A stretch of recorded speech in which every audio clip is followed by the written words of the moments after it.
وہ بیٹے ہی ہوتے ہیں جن کے قصور جلد معاف ہو جاتے ہیں۔ بیٹیوں کو اپنی ساری جنگیں خود ہی لڑنا پڑتی ہیں۔ بیٹیوں کا دکھ سمجھنا بڑا مشکل ہے۔ ان کے لیے تو اسی گھر میں جگہ نہیں رہتی جہاں وہ پیدا ہوتی ہیں۔ بیٹیاں کھیلتے کھیلتے بڑی ہو جاتی ہیں، پتہ نہیں چلتا کب ان کا کھیل ختم ہوا اور نصیب کا شروع ہو گیا۔ اللہ تعالیٰ دنیا کی تمام بیٹیوں کے نصیب اچھے فرمائیں۔ بیٹی کا فیصلہ اگر غلط ہو جائے تو معافی نہیں دی جاتی، اس کو نہ معاشرہ معاف کرتا ہے نہ اپنے۔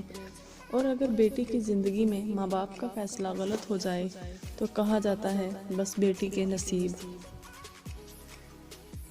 بیٹی جب پسند کی شادی کا اظہار کرے تو اسے بے حیا اور برا نہ کہو، کیونکہ پسند کی شادی بیٹیوں کا حق ہے اور ہمارے نبی صلی اللہ علیہ وآلہ وسلم کی سنت بھی ہے۔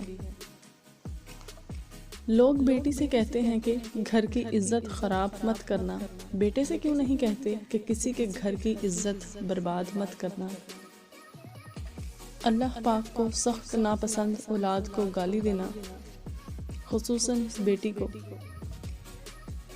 بیٹے ہمیشہ باپ کی زمین بانٹتے ہیں اور پتہ ہے بیٹیاں ہمیشہ باپ کا دکھ بانٹتی ہیں۔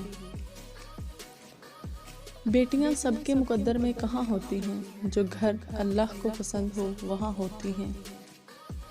بیٹے اور بیٹی میں فرق یہ ہے کہ بیٹا صرف اس وقت تک بیٹا ہوتا ہے جب تک اس کی شادی نہیں ہو جاتی، اور معلوم ہے بیٹی اس وقت تک بیٹی رہتی ہے جب تک قبر کی مٹی اس کے وجود کو ہمیشہ کے لیے اپنی آغوش میں نہیں لے لیتی۔